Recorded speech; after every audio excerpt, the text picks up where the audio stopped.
Monday to everybody. We have a really great show for everybody tonight. We are coming to you from the Light Gate in the beautiful city of New Orleans in the state of Louisiana. We're at 107.7 FM and the UFO Paranormal Radio Network at 105.3 FM. We're on Facebook, we're on Roku, we're on Rumble, and we're on YouTube. We are excited. We have our sponsor with us tonight. Hi, Carnation. We want to thank you guys for taking our networks up, and we love you for that. Thank you. Mwah. All right. I'm going to hand it straight over to Preston. You'll notice that our guest is already sitting here waiting because I'll let Preston tell you why. You didn't tell me why, Dolly. I think you know. Go ahead. All right. Hello, everyone. Thank you for joining us. Episode 95. Can you believe it? Almost 100 episodes. Episode 95 of The Light Gate. I'm your host, Preston Dennett. My lovely co-host is Dolly Safran, lifelong contactee, subject of my book, Symmetry. We're working on a sequel, just starting to write it right now. It's very cool. It's going to be some amazing revelations in that one. I want to say a quick hello to all you guys in chat. As I always say on Monday, it's because of you. We do this show. It's because of you guys that Monday is that much brighter for both Dolly and me, and hopefully our guest. And of course, we just love all of you. So I'm going to go real quick here because our guest tonight, Dr. J, is a big friend of mine. We used to live practically right next door. And interesting story as to how we met each other. We'll probably start with that. But let me just say a quick hello to you folks. It's always so nice to see these familiar names here. Hi, Teresa. Thanks for joining us. We got Scuba Maru. We have Louise from New Jersey, I think, the drone territory. We have Owlman. Happy Monday. We got Tim Houston all the way from Australia, the land down under. Thanks for joining us. Thank you. Namaste. We couldn't do this without you. We've come to depend on you. We love you so much. Thank you, thank you, thank you. Your endless and wondrous generosity does not go unnoticed. We truly appreciate you. Just want to let you know that you are amazing. We have OGG, apparently from the UK. Hello. Elaine. All right. Cool. Yes, Louise, I see your question. I put a star next to it. It's a good one, considering what happened today. Oh, happy belated Valentine's Day, by the way, everyone. Yeah, happy Valentine's Day. Sending out the love. We got Gizmo. We have Jay Kirshenman from Virginia. Hello. We have Michael. Hi, Michael. Hope you're doing well. Send hugs to Kaylee. I love you both. Okay, we have Central Wisconsin. We have Olivia. So many familiar names. You guys, I love you so much for sticking around for our show. Hi, Catherine. Four Feathers. Thank you for joining us. Sunny Burnett. Dr. J is also in the chat. Hey. Awesome. Feel free to bring up a check or a question or anything if you see it, Dr. J. Or, yeah, I got it ready. I think you might have that ability. Yes, he does. Yep. Okay, let me see it. Chris, hello. Flea Market Gold. Raul, also a person of endless generosity. Raul, we love you. Thank you so much. You guys just helped us a lot. Really does. Burnt Toast, all the way from Scotland. Scotland. Yes, very cool. Ooh, we have Brian W. We have Rebecca. Welcome to Fifth Dimension. J.R. Amadeus Schiffer. Hey. Saying hello to all three of us. Becky Sloan made it. Happy to see you too. We got Michael. We got Wayne. We got Rockstar. We got Technochronic. Very cool. Groucho Trout. Nice. Thank you for joining us. Brenda Whelan and Helen Nyborg and Valerian the Mac. Yeah, hey, nice crowd today already, so I really better get started very soon here, I promise, Dolly. Just a few more. Ruben, all the way from Queens, New York. Been there. I really actually enjoyed New York. We have John P. Adventures and Jay Truthshaker and Brenda Whelan. Hello, all. My birthday is today. Happy birthday. Congratulations on making another solar revolution. I just put that as stuff. Yeah. I love that term. Okay, we have Andrew from Manchester staying up late from the UK. Thank you. Alexander G. Good to see you. Oh my goodness. Thank you, Alexander. So much. That's very, very generous of you. You are amazing. Okay, I think that's just, well, Catmaster Trash is here. What a cool. We have William McDonald. Oh, very cool. Very nice. All right, I think that's enough. There might be a few more of you. I hope I didn't forget. One more. Spike from the UK, 1:15 a.m. And Mr. 195000519. Love you too. Very cool. I like that. I'm going to get started now. And I put together John's bio because apparently I didn't see the one you sent me. So hope this one is okay. It's good. All right. Dr. J, a.k.a. John Ilias, or John Ilias, a.k.a. Dr. J. I think it works both ways. Yes. Has been active in the field for more than 20 years. I was trying to think of the exact date, but you can tell us. He is an experiencer to some degree of some paranormal stuff, a researcher, absolutely, a skydiver. I had to stick that in there because that takes courage. And the host of the popular radio show, Dr. J Radio Live, where he has interviewed many of the leading figures in the field. And I'm going to do some name dropping here because I'm not sure Dr. J will. But man, oh man, these are some very high profile figures such as Edgar Mitchell, Jesse Marcel Jr. Oh, I want to talk about that because that one's really poignant and profound. George Tsoukalos of Ancient Aliens, Linda Moulton Howe. She's huge in this field. Peter Robbins. Neil deGrasse Tyson. I want to hear about that one, Dr. J. Erich Von Daniken. Wow. I don't even know how you got him. Grant Cameron, Nancy DuTetre, Stanton Friedman, the true pioneer in this field. Graham Hancock, he's huge. Yeah. Michio Kaku, I pronounced that right. He's amazing. Chris Bledsoe. I mean, this is just a tiny list of the people Dr. J has had the privilege to interview, which because of this, he's become really knowledgeable in this field. The depth and breadth of the people he's talked to and the knowledge he has is amazing. So we're definitely going to be talking about that. But John, Dr. J, you know I'm a huge friend, a huge fan. Yeah. Such an honor. This is kind of a exclusive scoop. So thanks for joining us. Oh, absolutely. It's an honor, especially because you are such a big part of the reason why I became so active in this. It wasn't meant to happen. Apparently, it was fate that brought me into this. Yeah. Well, let's start with that because well, how about we start a little bit earlier? Yeah. Okay. You're growing up, did you believe in UFOs? Absolutely. I don't know why. I just knew there was no way we were alone. And remember, I'm Greek, so I heard about the Greek gods. I didn't think everything is mythology. If you're going to write something for the first time in civilization, are you really going to write a fake story or a novel? No, you're going to write history. So although my entire family was saying, oh, it's just, mythology, I knew there was something there. Fast forward a couple of years, I was probably about 4, and I ended up seeing that very famous Jesse Marcel Sr. interview with Stanton Friedman done in the 70s, where they talked about the wreckage, how they couldn't burn it, how they, the memory metal, all that. That was just wow, like it completely enthralled. Go a little bit forward another year or two, 85, 86.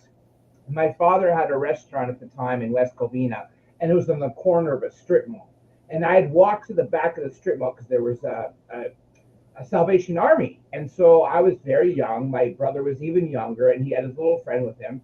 And we went there to check out the toys, whatever they brought in. As we're coming out, I literally, in kids' terms, I described it as like a metal cereal bowl because the kind of cereal bowls I had were not just a bowl. They were more like what you would normally see, a hump-shaped saucer, but it was upside down. And I remember there was a guy that was on his bike, and he had the helmet, the really tight bike shorts that you could just think of in the 80s, like 10-gear bike, whatever.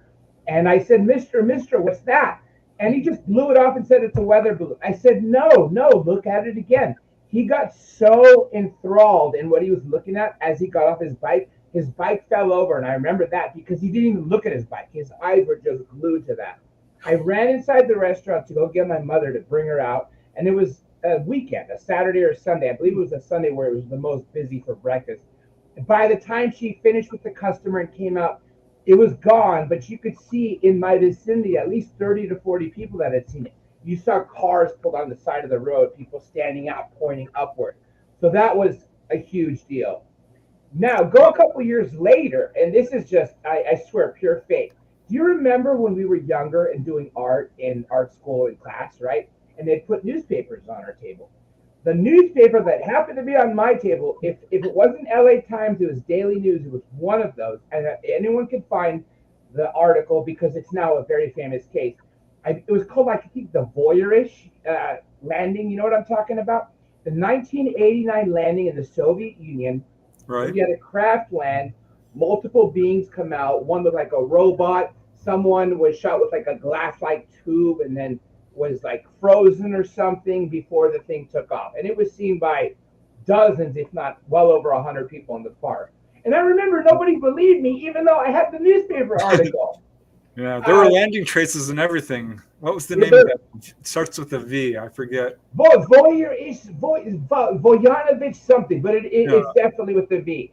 Now, go 1 year later to 1990, and I happened to be in Greece on a family trip. And we were going through one village to another in the middle of the night, where literally it's through a forest. There is no light. All you see is the moon, the stars, and the headlights. I mean, and then trees. It's kind of like a place you would expect to see a Bigfoot or something, or just something freaky. And out of, because I'm in the back seat, my brother's in the back on the middle, my mother is on the back on the passenger side, my father's in the passenger of the front seat, and then the taxi cab driver is in the front driver's seat. And I'm the first one to notice it, and it's a big ball, and it was being chased by 10 to 12 smaller balls. It was going too slow to be like a meteor or anything, but at the same time too fast to, I guess be like a helicopter. I guess it could have been, but how could it be a helicopter when it has no sound? And it was pretty low. We get to the next village, it's late, it's like 2 a.m, we get to sleep. When we woke up, that thing was all over the media for the next 3 days. And because at the time there was the Soviet Union and the United States, NASA was asked, the Soviet Space Agency was asked, there was no re-entries going on, no launches taken on. So that was probably the second big sighting that I had. And then after that was, things probably didn't happen for another 17 years. Well, first I was working at my dad's restaurant. And instead of getting an allowance, I would get $10 a day to seat people and bring them water, their menus and all that. I found, especially when you're 5, 6, 7, up to 12, And I found a classified ad from a MUFON guy, and he was selling bootleg copies of VHS tapes. And there were anything from a UFO documentary like Above Top Secret, Timothy Good, John Ilias was in it, all these people, to George Knapp's documentary of the early 90s. I mean, it had everything. Every week I'd go visit him. I even got like every episode of Unsolved Mysteries or Strange Universe, Paranormal Universe, all of those that had something to do with UFOs. So I was like really obsessed with this, but I could never understand why. Now, I only knew about 2 crashes at the time, literally all through my teens and into my 20s. And they were Kecksburg and they were Roswell. Now, it was the 60th anniversary of Roswell. So we're talking July 2007. I'm watching History Channel and I see Roswell. And I see Canada's Roswell. I'm like, wait a minute. I didn't know something happened in Canada, Shag Harbor. Then there was the Aurora, the Texas Roswell, 1896. I'm like, you're telling me they buried a body with a craft? Like, How come I didn't know this? They talk about Britain's Roswell, which was Rendlesham. And then they even talked about Mexico's Roswell, which was technically, it crashed on their side of the border, but we retrieved it from, our Chihuahua, was it, I think? Yeah, Chihuahua? Yeah, I believe that was it. Yeah. And I was so blown away. I lived across the street from the Grove at the time in the city, exactly where that is. So I walked across the street to Barnes & Noble and said, I want a UFO book. And I got the book and I was so disappointed. It was a book that was written by an astronomer oh, well, this is the galactic speed limit. It's the speed of light. Well, if they have to get here, they have to be self-replicating robots. There will never be anything alive. Just basic BS. I'm like, I'm way past that. I know something's visiting us. So I went back kind of upset. I obviously couldn't exchange it because I bought it. It's a book. I'm like, dude, don't you guys have anything else? Because when you brought me to the UFO section, this is the only one you had. Guys, like, actually, come to the ghost section. In some reason, in the ghost section was this book. Can you see it? Oh, please. No, put it in front of your face. There. No. There we you go. Yeah. Written book by Preston Dennett. I read it cover to cover the first day. I reread it that same night. I was so blown away. I couldn't believe how many crashes there were or how many contacts. At the end of the book, it says if you'd like to ask the author any questions or contact them, email. And I emailed you just telling you how blown away I was about your book. And again, this is, we're talking July 2007. When you responded, your area code of your phone number was the same as mine. I'm like, oh, that is so cool. And then we ended up meeting, and then the rest is history. Yep. I'll never forget it, going over to your family's restaurant. Yeah. And unfortunately, on us. I just got into a bad accident from the first time I spoke to you until the time I met you in person. So you had to see me with all these bandages on. Yeah. It was just bad luck. But yeah, that's the time of our friendship, the beginning of it. Yeah, that was very cool because I don't often meet people who have that kind of interest in the subject. Oh, and from that point on, we pretty much became good friends. Yep. You'd come over pretty regularly, and it was so awesome to see you really start. Like, I remember you're like, I want to become active in this field. I'm like, you should. Yep. And how did you manage to go from reading to... That is a total chance. So I'm still in law school. Then I finish. I graduate December 2010. And then, unfortunately, because of the car accident, I had dozens of surgeries. So I spent the next year having a couple more. Now, it's 2012, and I was supposed to be taking the summer bar. But all of a sudden, I've already been watching Third Phase Moon for about a year. So about 2011, I started watching them. And for everybody out there, if you don't already know them, they are the original UFO YouTube channel. They were posting stuff professionally long before anyone else was. Yeah, now there's a channel or two that have more subscribers, but as far as content, I think there's no other that's as old or as much as content. Anyway, one of them said that they interviewed a guy who was like a UFO summoner. And I remember seeing on the news this guy from the mid-2000s called Prophet Yahweh, a black guy from Nevada, if you probably remember him. He would be on the media. He would say a few words, look up in the sky, and then an orb would appear. Well, that's what this guy was doing. His name was Robert Pingham.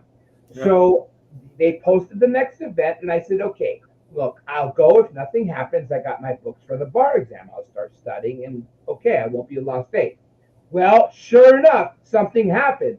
What I actually filmed that day actually is what's on Third Phase Moon, because even though they sent the cameraman for himself, he couldn't see the UFO, so he filmed all of us looking at it, and it was my iPhone that actually caught these orbs that out of nowhere, because I brought you there at least once.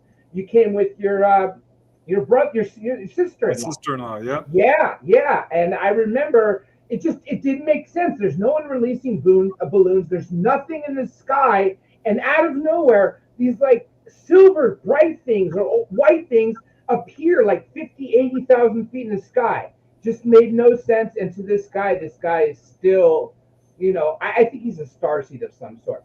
And because it was Third Phase of Moon, I assumed they were here in LA since they were promoting an LA event.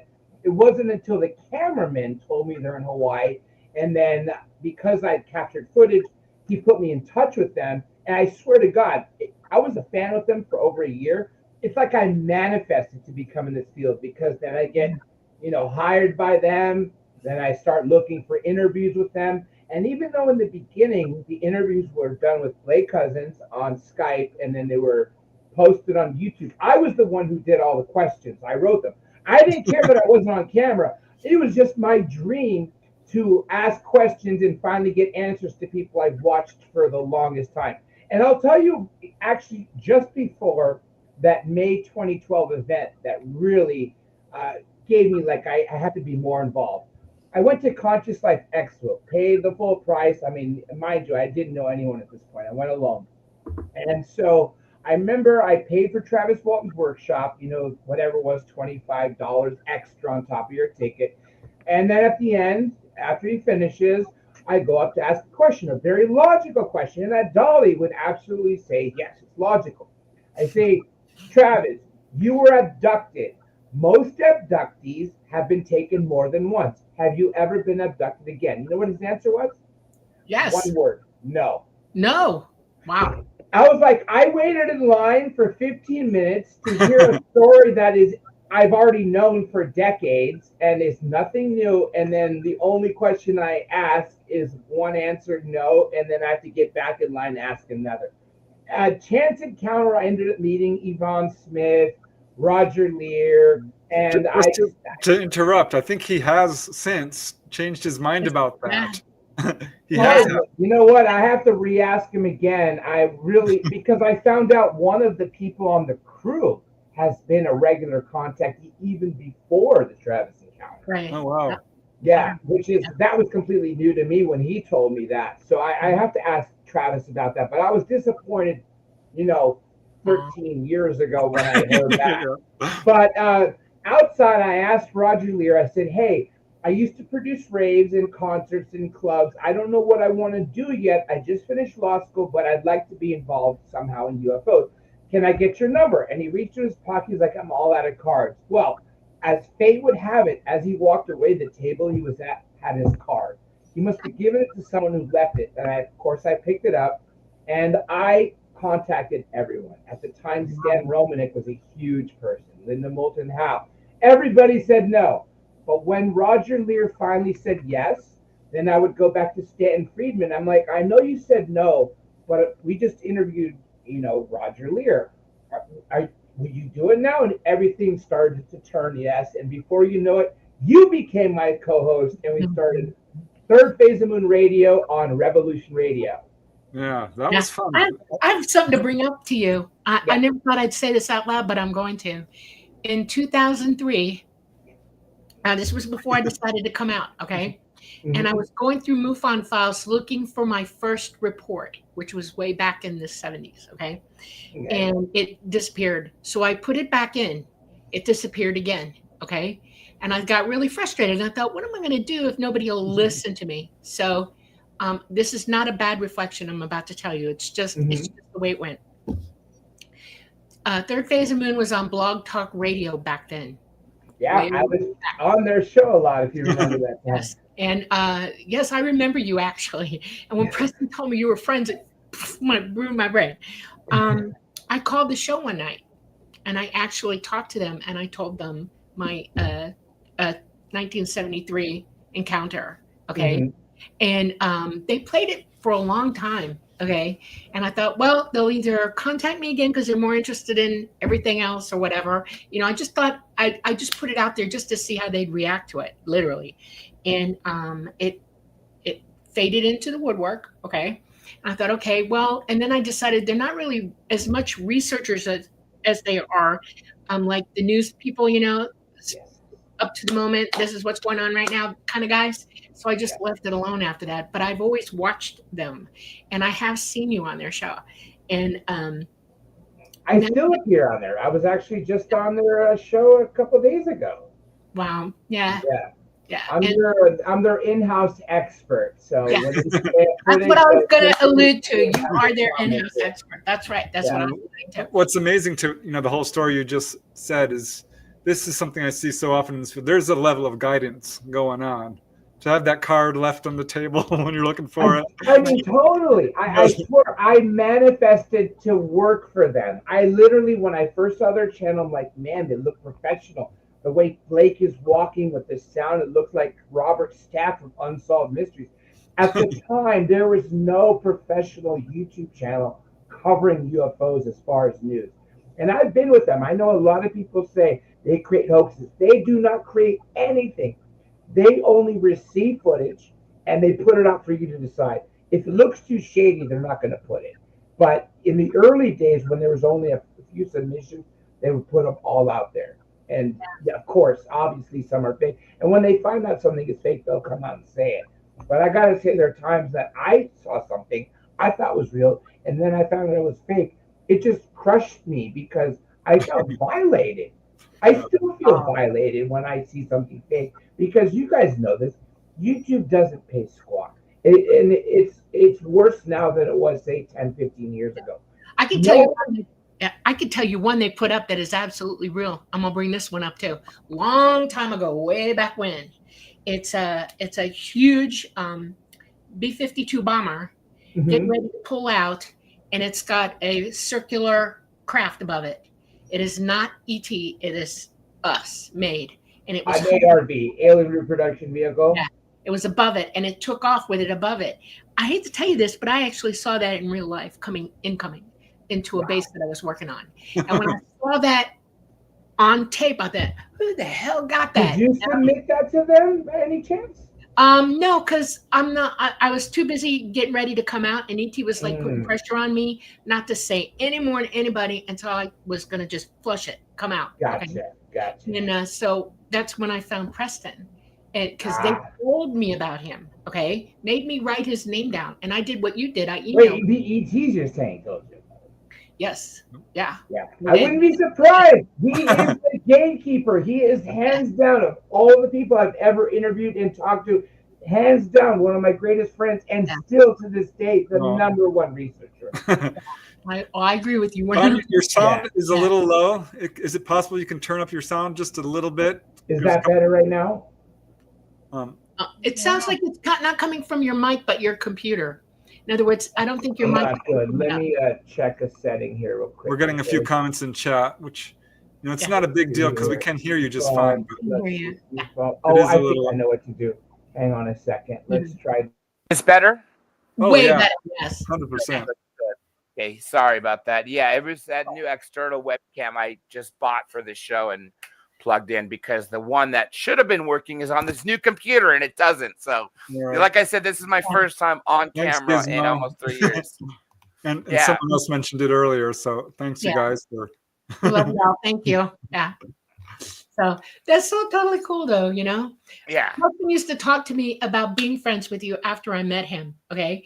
And he was saying that he respected the fact that you were working so diligently and just putting yourself out there. And when you started describing how you were just contacting people over and over and over, I thought, well, that's why you didn't leave well enough alone. You just kept going for it. I did. And no matter how many no's I got, I went to the next person. And I got to tell you, some of the people you mentioned, they took a long time. And I'm not ashamed to say this, but did you know Michio Kaku and Graham Hancock took 10 freaking years to interview? I started interviewing them, reaching out to them in 2012. And then occasionally I'd get a response. Occasionally I wouldn't. And it was always like, no, not right now. I don't know enough about you. And then finally, both of them in 2022 were like, yeah, okay, we could do it now. But you got to be persistent is the thing. Not to the point that you annoy them. So if they said no, I'd wait like 6 months. But they were always in my hand like, okay, I got to go back to them. So, Well, congratulations on that, because that is amazing that you've been able to do that. Yeah. Not many people, have been able to interview a lot of these folks. That's why Art Bell hired me, actually. I don't know if people know that I worked for him. So he was supposed to come back July 2015, and I was on Revolution Radio, but had a second show on Dark Matter Digital Network. At the time, it was just called Dark Matter Radio, but when Art came on, he wanted to call it Art Matter Digital Network because it wasn't a terrestrial. And apparently he'd heard some of my shows and saw the guests. And so he cold called me and said, do you know who this is? And I said, no, because I've never heard him. Honestly, I read about him because I've been subscribing to UFO magazine since like 95, 96. And I remember the article that I read was the John Lear call into the Art Bell show at Coast to Coast, where he described how a presidential UFO disclosure would go. So I knew the name. So when he called me and says, do you know what this is? I said, no. You could tell there was like a bummer in his voice because, he thought I was a fan. I'm like, oh, hi. I'm like, what's up? and he asked me, me and you have the same guests, the same caliber of guests from Edgar Mitchell, all the ones you mentioned. And I said, yeah, like I'm wondering what he's getting at. And he goes, do you want to produce my show? And I said, no, not really. To tell you the truth, the only reason I'm doing my show is part selfish, part because I want to ask the questions I've always wanted to ask. And every time I ask a question, 10 more pop up, 10 more, as you know, because you both know. Yeah. So I'm like, and he was like, well, what if your show was on before me and you could still keep it? I said, so nothing would change? He goes, the only thing I asked for you is if me and you both want a guest, like Linda Moulton Howe was the name, he said, I want first priority, and then you have to wait 2 weeks for her to book her for a year. I said, no problem. I said, that's all I have to do. So that's why I took that job. So I hate when people try to say, oh, I only came up because of him. No, I was only hired because I was already established. He reached right. out to you. It took me 10 years to get on Coast to Coast, by the way. I still haven't been on there. Oh, I have a story on there that's not even worth talking about. That they're just complete liars to me. You want me to tell you real quick? Sure. I'd love to hear. So 2013, I think it was 2013, maybe 2014, John B. Wells just got fired or quit. So there was a spot open. And in college, I had worked for an FM station, for the local one. And it was KJR 310. I don't remember. 10, it's not 102.7, whatever. It's something in Santa Barbara. 104 point, whatever. The point is KJR or KJEE, something like that. And I called and I spoke to Tom. What's his last name? I know who, come on, Tom. He's the manager. He manages George Norrie, Danheiser, Tom Danheiser. And I said, hey, I heard you guys have an opening. I'd like to apply to be a host. And he goes, have you had any radio experience? And I said, yeah. And I mentioned how long I worked for the radio station. I was part of the morning show and all that. And I said, I'm also on Revolution Radio because this is before Dark Matter. And he goes, well, is your show syndicated or your the network that you're the radio station? That I didn't quite know the lingo at the time. And I said, well, we do carry Loveline if that counts. And he goes, no, that's not syndicated. And he tried to shoot me down and be like, you better learn the lingo first. Then I remembered that when I spoke to him in person, that he had actually been a regular at my family's restaurant. And when I said, okay, well, sorry, I called, but maybe sometime I'll run into yours. Oh, I remember you now. He goes, make sure next time you learn the lingo, but I'm sorry, I can't hire you straight from internet radio. Do you know who gets the job a couple weeks later? I'm afraid to ask. Jimmy Church. What radio experience did he have? Internet radio, less than me. So they lied to me and saying I couldn't get it because I wasn't on a syndicated show, and they wouldn't take internet shows. But 4 weeks later, he's on there because of that. So I was very disappointed with Tom Danheiser and Coast to Coast. Yeah. So I remember when we hosted the show. I don't know how long I was on there. It was maybe a year or less. It was less because remember, it didn't take long. Normally, you're supposed to be on a 6 months probation, and there was a listener vote that we didn't even know about that voted us into prime time. And unfortunately, that conflicted with your work. So you would miss the beginning of the show and have to come near the end. And then I guess just got harder on you. So by the end of the year, you couldn't do it if we were going to do it at that time. Yeah, I was disappointed, but it's a lot of work too. I mean, it definitely was. It's not like we were getting paid, it's not like YouTube where we're getting super chats or anything. We were doing it because we loved it, Yeah. Well, I do remember one interview that was really touching though with Dr. Jesse Marcel Jr. Yes. Because that turned out to be his last interview. Yeah, he died literally a few weeks later, and I hate to say it, I don't want to be called the Black Widow, but there are at least 10 people that have died after being interviewed by me. I'm not saying immediately. Some were like 6 months, some were 3 months, but there's a lot of RIP final interviews on my channel. Jesse Marcel Jr., Michael Aquino, Stanton Friedman, Edgar Mitchell, and the list just goes on and on. Michael Cremo, you got to talk to him. Wow. He's still alive, right? Because I just got something, in the email a couple of weeks ago from his management. So I hope it's not like saying he passed away. I didn't read it yet. So, but yeah, I've definitely spoken to Michael Cremo a few times. He's a great guy. Yeah, the interview with Jesse Marcel was, I don't know, such an honor for me.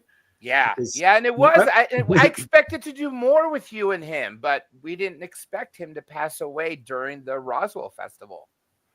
Yeah, very, very sad. But he was at the festival. Well, I guess he just finished and just came home. I believe he actually passed away when he returned to Montana. But we're literally like, because we interviewed him in June before he went to that festival, and then we're supposed to do something back when he comes back, and then unfortunately he passed away. No, I have to ask this: Neil deGrasse Tyson. Yes. He's kind of on my naughty list a little bit. What? Repeat that thing. He's kind of on my naughty list. Some of the things he said about UFOs. Yeah, and he's a really nice guy. Yeah. I don't understand why he likes to make some of his politics with his science, because that doesn't that doesn't work very well. But yeah, I don't know why he's just denying, because see, Michio Kaku in the olden days would not touch it on the 10-foot pole. But then I consider the first kind of disclosure, maybe all we're going to get, is the New York Times 2017 article, which showed us the Tic Tac, the gimbal, and the Go Fast Ralph videos. Blumenthal, I think, was the one who wrote that. Which one? I think it was was Ralph Blumenthal. Leslie Keane. Leslie Keane was definitely a part of the article. Yeah. So after that, Michio completely changed and started talking about it. And when I interviewed him in 2022, and when I mentioned those, he actually said he believes they're extraterrestrial drones. And I was like, you actually just said that, like finally defending UFOs for once. And I thought that was great. But no, Neil deGrasse Tyson, I started asking about Alcubierre warp drives, which are the gravity distortion that surrounds these craft. And he just kind of started deflecting it. You could kind of see. Yeah. I like this guy. He's got to know. Yeah, I like Neil deGrasse Tyson. He's extremely intelligent, and he's very much so. Very much so. Like I said, very nice too. You know, like when you talk to him, I will tell you that there's certain things about him that he is absolutely not going to disclose to anybody. He's sitting on a mine. Okay, that's what I think, and you have to give him kudos for that. Whatever it is that he does know, he's protecting. And totally. Let that be. Yeah. So, well, maybe it's it's a big deal to put your reputation on the line when you're that high profile. But I wonder why you're still doing it when everybody at this point kind of knows that it's happening. Do you know what I mean? Like everyone else has jumped on the bandwagon and be like, okay, look, Congress has a UAP task force. Obviously, they're taking this seriously. It's no longer like Project Blue Book closed in '69. We actually have something going on investigating now. You have the only time I've seen bipartisan in everything with every congressional member agreeing is when it comes to this task force. But yet you have Neil deGrasse Tyson still just not wanting to admit it. Yet everybody else has. I wonder, is he part of like something that we don't know? Well, I wouldn't try to guess through that. All will be revealed. Let's put it that way. He is. There's things going on that a lot of people haven't caught up with. It's being talked about everywhere, in some places nowhere, and you have to look at the total picture. It isn't just a political thing right now. It is our planet, our sun, our solar system, and our entire globe. That's our right. Entire globe. That's right. Not just America or one country. It's everybody. Exactly. And there's just so much going on. It's really hard for people to focus one way or the other. There's a lot of pull and push and all of that, and nobody really wants to be on the same page yet. And that's what I'm kind of hoping for, is that they all sit down and they go, okay, this is what we're looking at. And the chances of that are very small. You brought something up earlier to me. You talked about why presidential disclosure should not happen. And I want to know your opinion about that. Okay. Or not should not, but could not. No, it absolutely should happen. But I'll tell you why it could not. First of all, okay, let me back up to a couple of things. The Fourth Amendment, obviously, prevents us from warrantless searches and seizures. You also have corporations which have basically the same protections under the Constitution as a normal person. Yeah. You cannot go to the court and get an injunction or seek to enjoin, as you know, it's told in lawyer terms, to open up the hangars at S4 or to show us what they got in their R&D at, you know, Rocketdyne or Skunk Works. Hal Puthoff said something fantastic in the documentary, the program. He said him and a couple colleagues, or at least one colleague, got together and wrote a list of what would need to be accomplished to get to disclosure. And they started with major things: the disruption in theology, politics, you know, chaos, which I don't think there's going to be as much as chaos now as, say, after the War of the Worlds, you know, audio broadcast by Right. Orson Welles. I think we're way past I that. agree. But he said it got down to the such nitty gritty where, let's imagine Corporation A, let's just say Lockheed Martin Skunk Works, was given technology, but Boeing Rocketdyne was not told.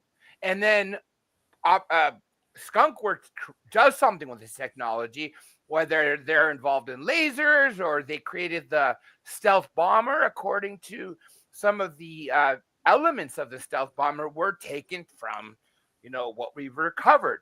And Hal Puthoff says that Boeing Rocketdyne would sue not just Lockheed Martin Skunk Works, they'd sue the government for not giving them this technology. So, I mean, and that's just the bottom of the nitty gritty. So you have every element there.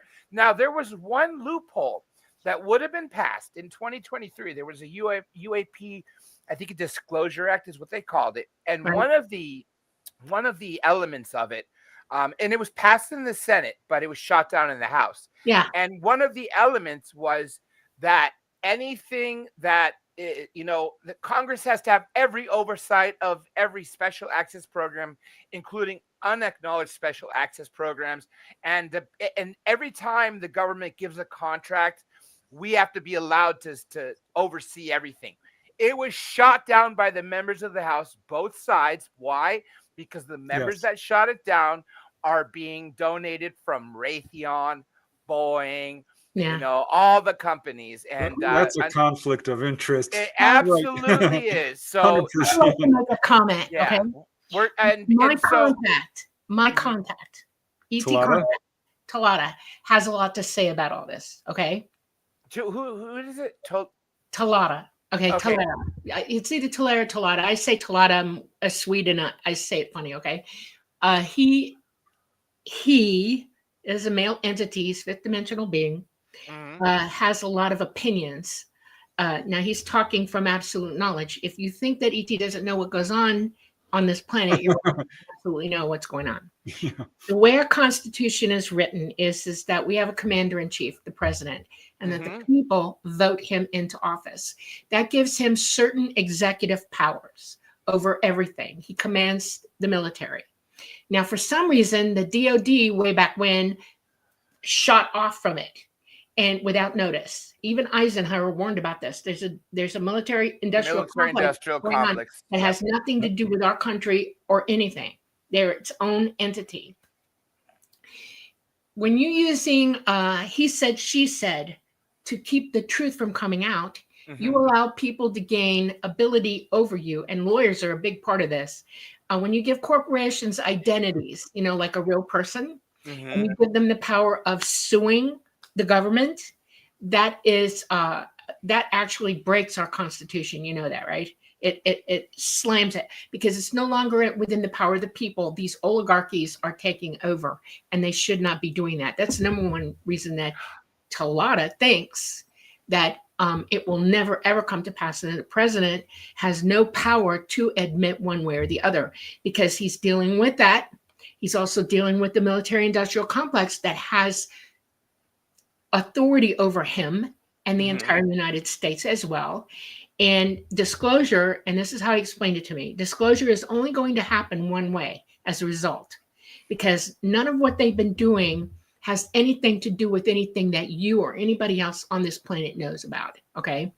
It's completely what's the word when it's under covert. Thank you. Is that whatever their agenda is, it will erupt in a national security incident. Okay. That's the only way a sitting president, is going to disclose anything, when he is told we now have a national security incident, and only disclose what they want him to disclose about what that means. Okay? We, as the people, have a whole bunch of work to do if we're going to stop this situation. It has nothing to do with going to Congress and having everybody disclose into Congress. Okay? Because they never put anything into the record. Only one thing that I've witnessed went into the record was a piece of paper, and it was in the last one, and it was a national security incident paper work, okay, that defines and codifies what that would mean. All right. Well, this is all intentional, obviously. It is intentional. It's orchestrated. Okay. 100% controlled completely. Right. Now, you all have to ask yourself a question. Everybody on the ground worldwide, if you want true disclosure, this is coming from ET, point blank, straight from me, well, his mouth to me, to you. The people have to regain control, period.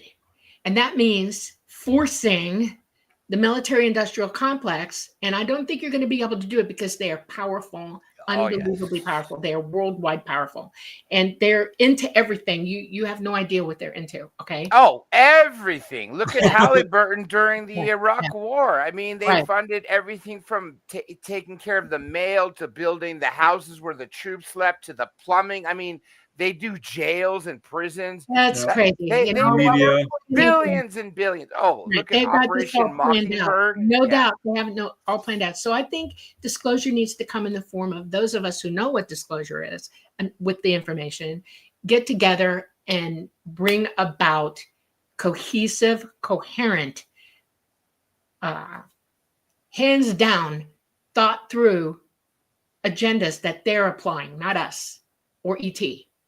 In other words, we have to watch what their agendas are. If somebody's got rule over you, you need to watch what they're doing.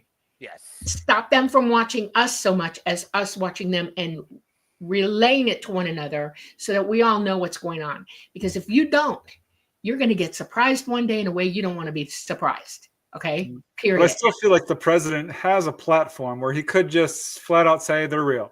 I agree. You know, they could just, if they don't want to talk about the technology for national security, I could understand it. But just admit to us we're being visited.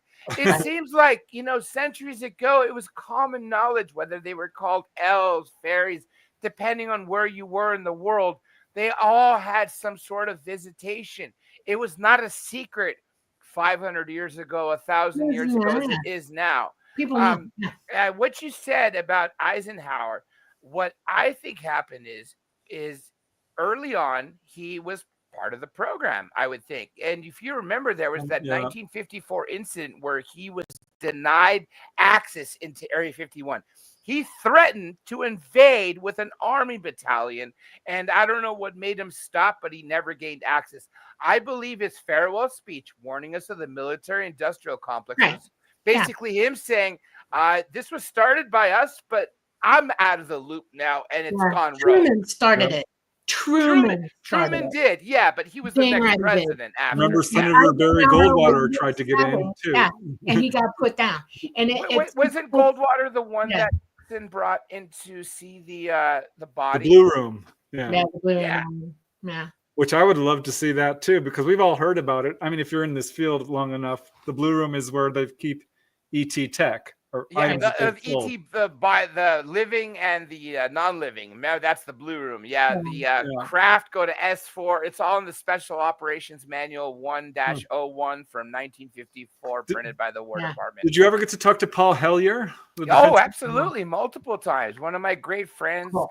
And do you know what? Even at the last interview I did, he was 98 years old. Well, explain who he is for people who don't know. Oh man! For the longest time, he was the highest rated politician in the world to talk about UFOs. He was the former defense minister of Canada, who was, now that he's passed away, Justin Trudeau's godfather, because he was under the same administration of Trudeau's father. Oh my! That's when he was appointed, or I did not know that. However became the War Department. No. So the last interview I had with him, the guy was sharp as a tack. I couldn't believe it. And unfortunately, the way he passed away is he fell, and at his age, never recovered, and I don't know what happened. His wife told me he fell, hit his head, and then shortly after passed away a couple days later, something like that. Wow. But yeah, I had multiple interviews with him. Very, very great guy. Very. What did he down to have to earth. say that really impressed you? A lot. Well, one thing I didn't even consider is you have like the Trilateral Commission, the World Economic Forum, and all those that he called the money mafia groups that really are controlling most of what's happening in the world. And now you have even companies like BlackRock or State Street that literally run like 50%, if not more, of the entire globe's assets. And they seem to be more in charge than a lot of these politicians in countries. Absolutely. I bought his book on that, Money Mafia, because I heard great, him isn't speak it? once. Yeah. I met him. I got to meet him. Real nice guy. Yeah. But Yeah. man, oh man, but I had to put all the banking industry, insurance industry on my naughty list, along with the intelligence agencies. Did you meet him at the MUFON Symposium 2015? Probably. That's where I had breakfast with him. That was the only time I actually met him in person. Outside of that, we only spoke on the phone and through the internet. He had a little table, and people he was very gracious. Yeah, yeah. So yeah, well, that's normally really cool. Retired politicians have a little bit of arrogance. He definitely did not. He was really cool. Speaking of disclosure, let me ask you guys this. You remember General Ashed, right? From the Israeli Space Force?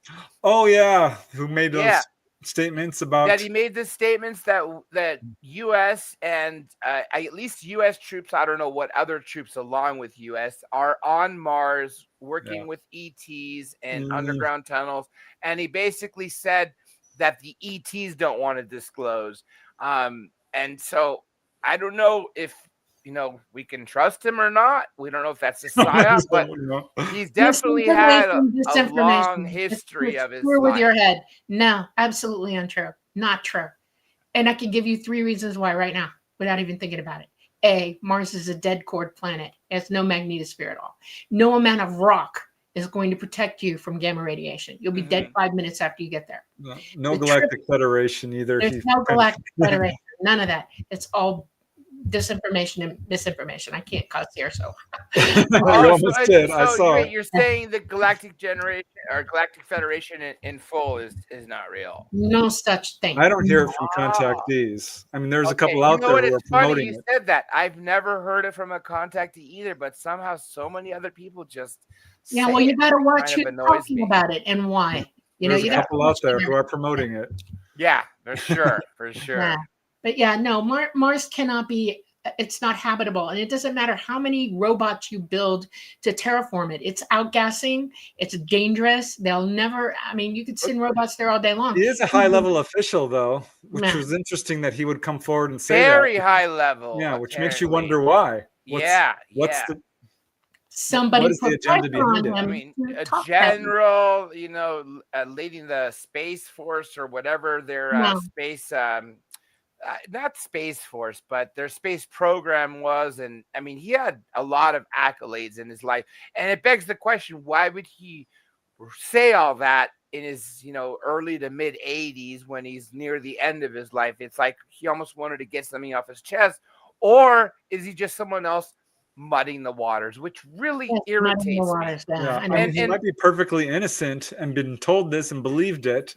That's what worries me. When Trump recently, through his press secretary, said, "Oh, the drones were nothing; they were just FAA tests."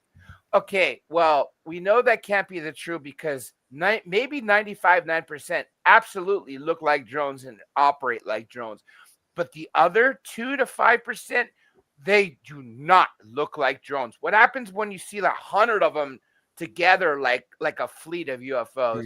I think can do that. Absolutely can do that. And you have to understand that they have the ability to scare people nowadays because they can use, it's called 12D holography. And you think you're looking at the real thing and it's BS up in the sky. Well, Project Bluebeam, that's all it is. It creates holograms of whatever they want us to think. And remember, see anything. Yeah. And Werner von Braun Werner von Braun told Carol Rosin about 50 years ago, he said that the final card they're going to play for Control is going to be the fake alien invasion. And that begs the question: is that kind of what's happening now to kind of Yes. rein us That's what I in? think. Full- I think it was a dry full-on run. flag in operation right now. It started about 8 months ago for the full. It's being implemented as we speak, and they're not going to stop. That's So what sad. about Dr. Edgar Mitchell? You got to talk to him as well. I did, and unfortunately, the last time I never released that final interview with him because it was the Wednesday before he passed away on Friday, and you could tell he didn't sound very well. I didn't know he was like ready to pass away, so after I recorded it, I'm like, you know what? I'll call him in a couple weeks. We'll do another one where he sounds better, and then he passed away. I was like, unbelievable, but at least I had. I'd probably say 8 conversations with him. I was kind of hoping you'd tell me more, but I didn't know until I first interviewed him. You guys probably know this by now, or maybe knew this before I spoke to Dolly him. has a connection to him. Yeah. Oh, I but met so him when I you was knew that 14. he grew up in Roswell and he was in high school when Yeah. the Roswell incident happened, and Yeah. he said it was not a secret. Everybody in his school knew. Every adult in town knew. Oh, Yeah. I mean, Wow. it was just known. And Yeah. so I didn't know that until he actually told me that. Yeah, I met him in Florida. My father took me to meet him. My father was working for NASA, and when I was 14 and I had that encounter that was so huge, and I was like trying to deal with everything, he thought Edgar would help me because he was already starting the consciousness thing. Yeah. With what's the name of the group that he Free. has? It's the Institute. Say it again. Yeah, the name of the Free. institute. F-R-E-E. Yeah, That one? FRE. No, I thought there was. No, there was one before that. Oh yeah. Yeah. Institute of something or other. Maybe Yeah. someone in chat knows. Anyway, regardless, I'm sure someone in the chat He knows. tried to But yeah, it's a hypnotize me. consciousness. Apparently, he said the reason he started it is when he was on the moon and he saw the Earth in what normally would be, the moon's place. He Right. had like a revelation of how like small we are and how big everything is. But I know there was another incident there. Linda Moulton Howe tried to interview. Oh, geez, why am I blanking on his name? Come on, who was the commander of the mission of Apollo 11? I have him on my wall. Chris Kraft? No. Communications on. The first Neil Armstrong. Yeah. And even though he went, it was so weird. He came back from the moon with the rest of the crew. Why? Yeah, that's it. Noetic sciences. Noetic That's the one. sciences. Thank you. That's how I actually interviewed him. I reached out to them and said, hey, I'd love to interview him. And they put me in touch with his agent and then in touch with him. And then eventually I just had to call his house when I talked to him. But anyway, what Linda tried to do before he passed away was she wanted Neil Armstrong to interview. But she heard through the grapevine from someone that was close to him that when they landed, there was a fleet of ships watching them. So, and I would think something similar might have happened to Edgar Mitchell, but he didn't want to say. I'm not going to say, okay, I'm not going to tell you I heard it from him. Okay. I had long conversations with this man. After he tried to hypnotize me and they realized that I couldn't be, that I was already awake. Mm-hmm. And then he realized what was going on and he knew my father, they were friends. Mm-hmm. Okay. He started getting me to want to come into his groups and whatever. And I didn't want to do it because at that time I'm very, very psychic and I didn't want to be singled out by anybody. I didn't want to stand out. This was for people who are looking for answers. I pretty much already knew a lot by then. Mm-hmm. But I brought up to him what my father had spoken about. And he listened to me very calmly. He smiled at me. He was looking me dead in the eyes. And I was like, okay, I'm just going to spill. And I said, I know that they were there when you guys were there. The ETs, the UFOs on the moon. Yeah. And they were coming and going. And that you guys were given messages from them. Telepathic messages, right? Yes, directly contacting them. Wow. And he didn't say anything. And I said, I know that you're under an NDA that is so bad, it's indescribable. And he just smiled at me. And he put his hand on my hand and he said, you must do what you must do. And I said, you're right. And he just patted my hand after that. And he said, we all have lived this life and we all have gotten out of it what we've gotten out of it, and we all must go forward from whatever point that we're at. And I'm like, okay, he's trying to give me some good advice here. Yeah. And then he finally said, only speak what you have absolute experience to speak from. Be safe when you do it. That was all he said to me after that. And I'd spoken to him many times throughout my lifetime after that. My father had contact with him until my father died. With your father had contact with Edgar, you're saying? Yeah. Yes. Any other astronauts from the moon missions, or just Edgar? Gordon. Oh. Yeah, okay. he worked with Gordon on. You remember Disney World in Orlando? I've never been there, but I know of it. Yeah. Gordon worked on the underground facility. So did my dad. They worked together.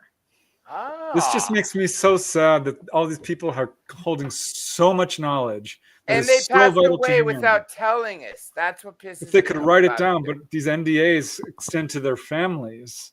Yeah. And will endanger their families. So it's my dad had incredible NDAs, and it nearly broke him. It nearly broke him. He seemed to survive all of that, and all the way to the end of his life, he did what he had to do. Okay, and I'm privy to a lot, and I can't say because it would mean my family, and I can't go there. Okay, I just cannot. I will tell you that everybody on this planet knows that ET exists. They all, deep in their chests and their minds, they know they exist.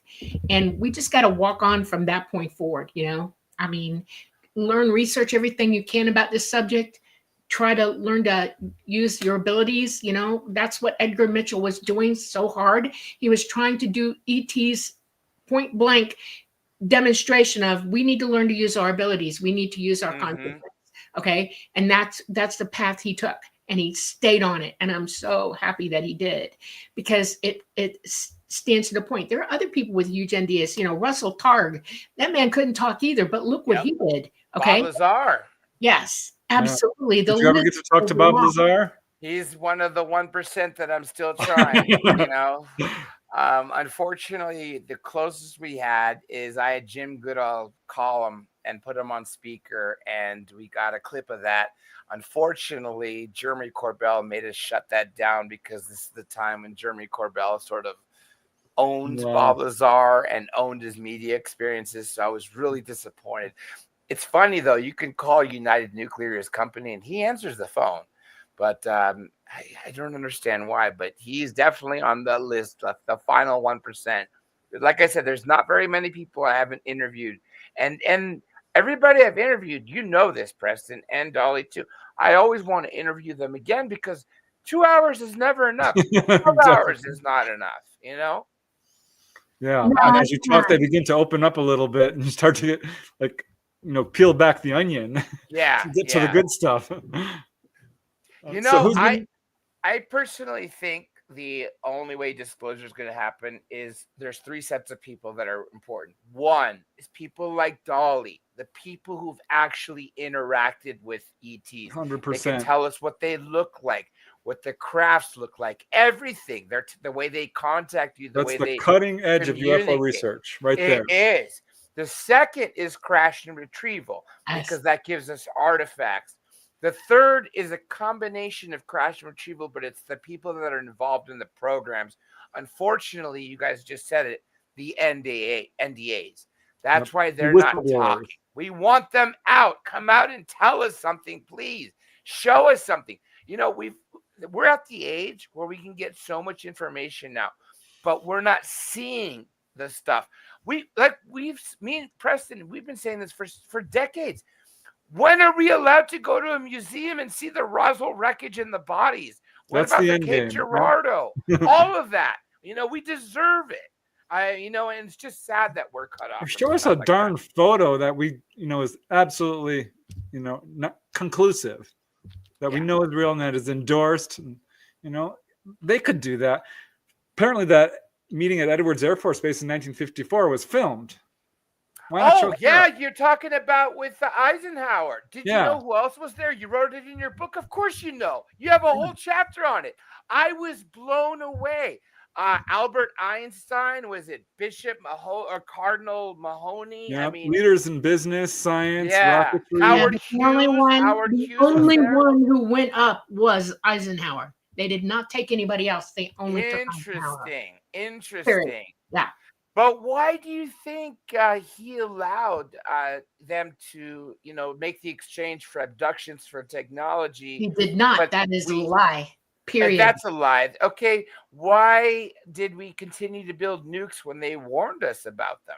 That's also a problem. You got it right. I want everybody to start down and start, make a list of pros and cons. Think about things that make sense and don't make sense. Okay. Please understand that we already had nukes by then. We worked very hard to get them. We already knew what nuclear power we were working on, but they had crashes and they were trying to back engineer by that time already. And they wanted their technology. That's why. And ET went, not helping you. You're technologically not advanced enough to be given the secrets of the universe. They refused to give it to them. And they told them so. And they said, unless you want to annihilate yourselves, you need to stop using the technology nuclear that you're using now, because you'll kill yourselves with it. And Eisenhower's reply to them was the same one as 7 other world leaders who also got the right of their lives worldwide. And that was, it is a deterrent, because we're afraid of blowing each other up. And it's the only way to stop ourselves from doing so. That was his reply to them. And they said, help yourselves. Please think about what we're saying. They have never given help to our governments worldwide. They have never given them technology willingly. The reason that accidents happen is there are reasons why they've crashed. And it's not hard to explain. Okay, these are all scientific facts that all add up. And if you sit down and write them all down and look at the truth of them, you realize that they wanted their technology. They were willing to do anything for it because they had an understanding for the last 100 years of what's coming at the solar system. And they want off this planet. They wanted to follow them, and they would have done anything to get that technology. And they're still trying. They're not where they ought to be for it. That's why. Let me pop up this question because this is relevant and it's kind of a tangent. But this is from Louise. If you're not aware of it, there was another plane crash today. In Ontario or Toronto. No, Toronto. So Louise is asking, there have been enough plane crashes in 2025, including today. Could this be due to CMEs? You think that's a possibility? It's the sun putting energy out that our planet is reacting with violent weather. Is that what a CME is? Yeah, coronal mass ejection, yeah. Gotcha. It's screwing up with the computers and guidance and all of that. Well, that could it's not be a just factor that. here. The weather is really bad. The Beaufort gyre went last year. Everything's cooling off now. They have unbelievable wind, and they haven't been used to that for so many years that nobody right now knows what to do. They should have shut that airport down the minute the wind hit what it did, and yet they allowed that plane to land. There's another problem, and it's pretty political, but it's true. It's the whole DEI crap. Obama signed a law that said we need more diversity, more of anybody but white straight men. And you have people that 1,000 people took the exam to be, air traffic controllers. Many of them got 100% on their test scores, but they were denied because they weren't diverse. Yeah. And because of Obama's law, I believe it was 2013, somewhere in that era when he passed it, we've had a shortage of them. So, for instance, the plane that crashed, in over Reagan Airport, 400 feet, 350 feet off the ground where it collided in the helicopter, you had 19 people where it should have been 30. And the same person that was talking to the helicopter was talking to the plane. So that's why there's a shortage of people, because of stupid laws like that. Yeah. We also had a pilot who was learning at that point. They had a co-pilot who was an instructor with him and said, you're at 400, not 300. But they didn't hear the rest of it. It's too late. They hit. That helicopter should never have been that high. That was it should have been 200 feet. Not mistaken at the max. Yeah. But the controller in the tower would have been able to see that. He would have seen levels, and he should have been screaming at the top of his lungs. But he was not able to focus on what that was, because the other guy who had that call walked off on a break at a critical moment. This is nuts. This is stupidity reigning supreme. We have a lot of that going on worldwide. It's not just us, it's worldwide. And it's because obsolescence has now been built into the system where people are obsolete obsolescent as well and dangerous because the level of education, if you want diversity and equity, I'm all for it. Everybody should have a chance, but do it from the educational level up. Do it meritocracy, please. I don't care what you look like, what you are. Just if you're eligible for the job, get it. Don't turn down eligible people to fill in the role with someone that's not as we smart. should all start in the schools, and they need to quit doing political agendas in the school and do more teaching. So it's this is the main problem with society. It's incredibly corrupt. It's based on money and greed and power. And this leads directly to the reasons behind the UFO cover-up, which I don't think will ever end. The only way we're ever going to see truth from our governments is if it's to their benefit. Yes, and you know what? I'm a little bit hopeful that when Doge gets into the Pentagon, and since they can't, they're already there. They've already walked in the door. They're well, there good, because I'm hoping they're gonna look at some of these, grants or contracts, and they'll be like, explain to us why you're giving this. You're gonna hear $500 million. I would really hope.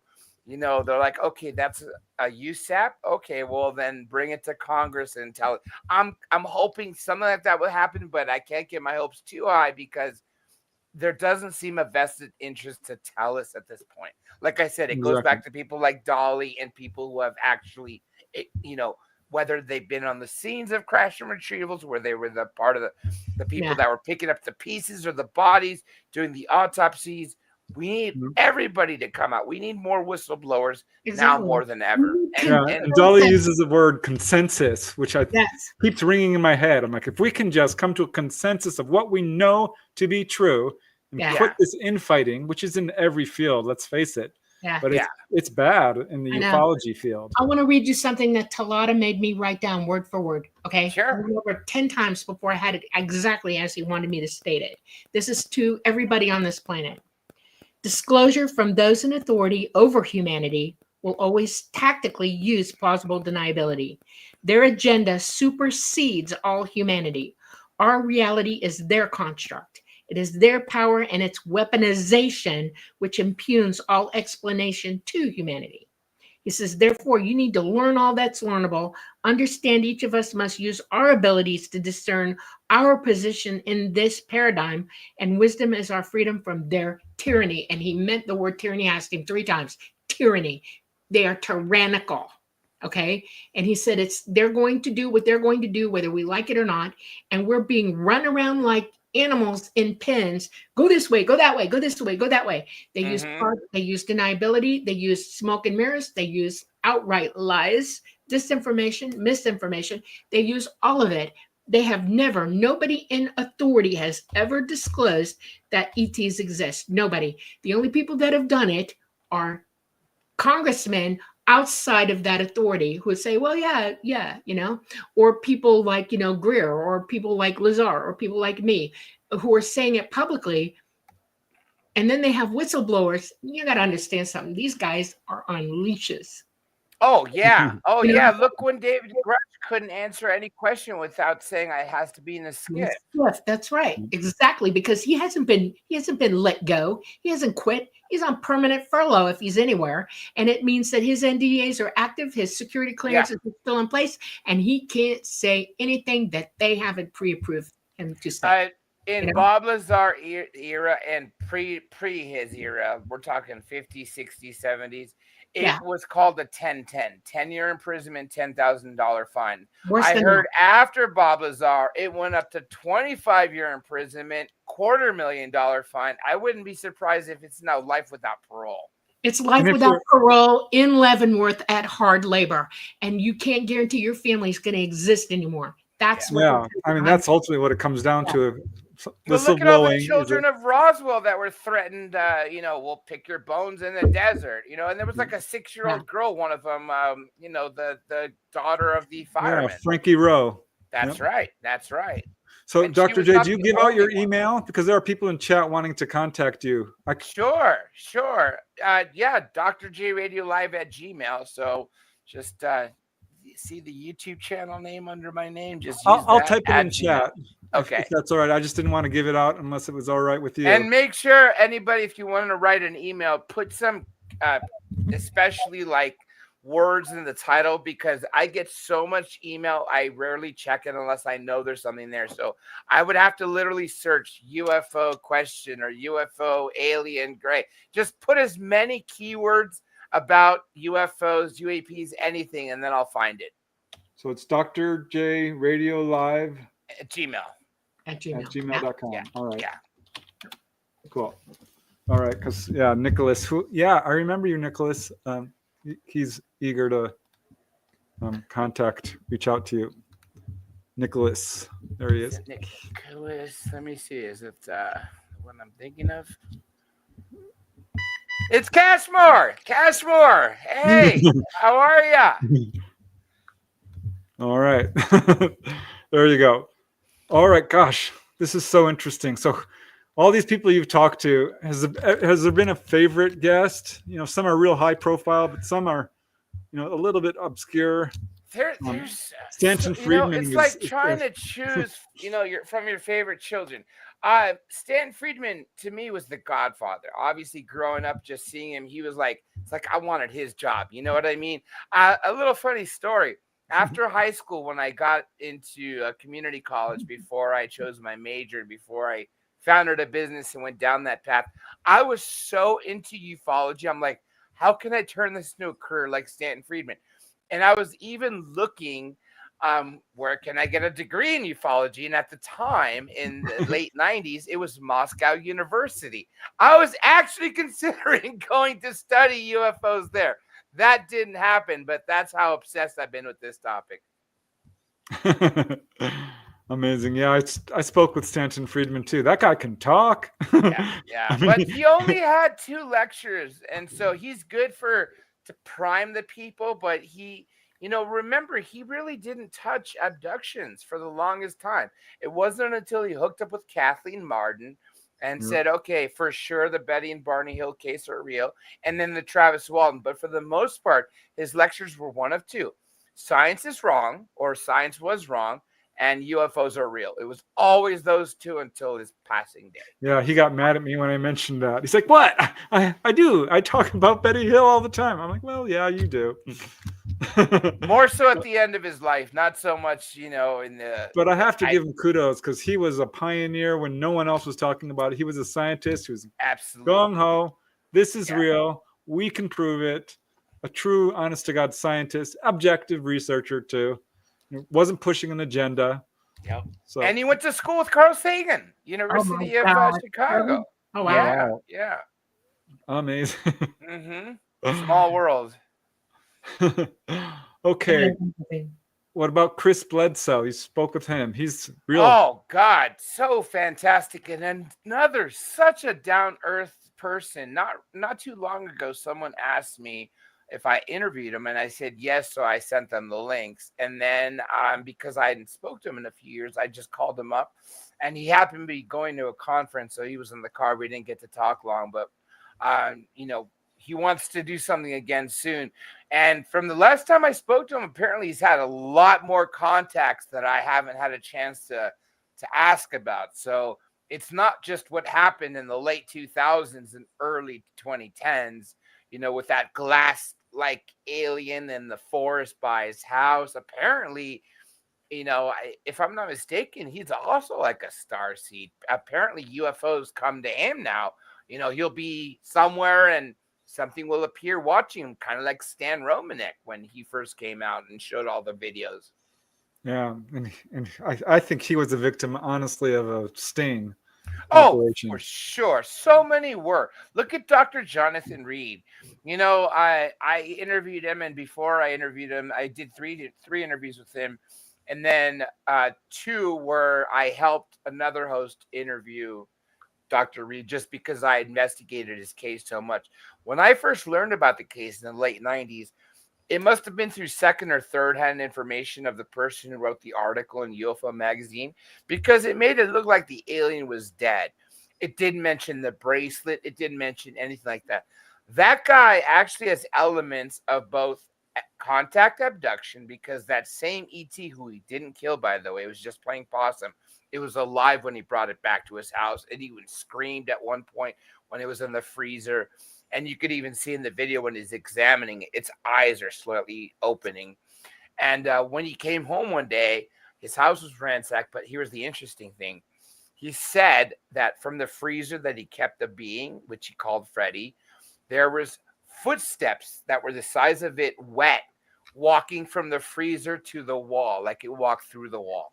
And since then, he's been visited well over 100 times. And he said people who get involved in this case are also, being contacted by that very same being with that wound on the face, which is really interesting. Yeah, I have questions about his case, but I do have the book. I did hear him speak. It's interesting. So what about Erich Von Daniken? He's such a superstar in this field. Yes, he is. And, for the longest time, he only focused on ancient aliens. And it wasn't until he talked to Edgar Mitchell that he said, you know what? I believe Roswell is real. And only since so much more has come into the open has he finally started to accept, well, it looks like the chariots of gods have returned.